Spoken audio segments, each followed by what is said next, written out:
My name is Jim Howicz. I am a partner and the managing partner of Richards Rodriguez Skeith.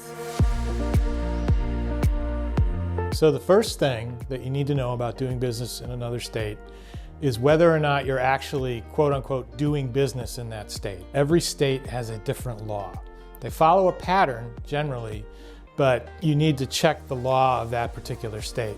Now, one of the things that's really helpful is that the Secretary of State of states other than Texas, usually on their website, have a Q&A that says, am I doing business in X state? You should really check that or consult with counsel about whether or not you're doing business in that state. Doing things like simply owning property or going to that state for a business meeting or selling something to a customer in that state usually doesn't qualify as doing business in that state.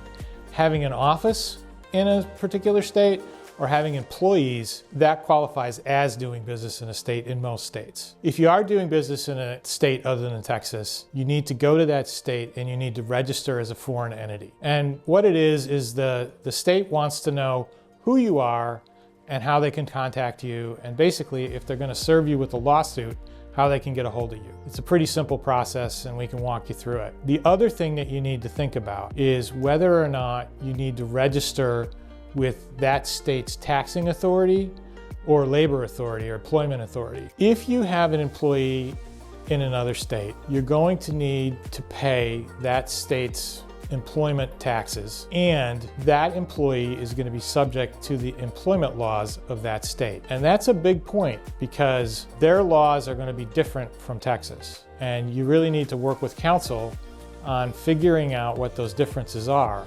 They can be as simple as whether or not somebody is entitled to a break after a certain number of hours, or it can be a lot more complicated than that. So it's something that you should look into before you hire somebody in another state. If you're going to have employees in another state and they're subject to somebody else's employment laws, then your employment policies need to address that. And you may need to amend your handbook and actually add an addendum for a particular state that has the policies for that state. The other thing is you should call your insurance agent and tell them that you have an employee in another state and ask if that changes anything. And the last thing is that this is a little more complex than on its face it actually seems, and so I recommend that you consult with counsel before you do it.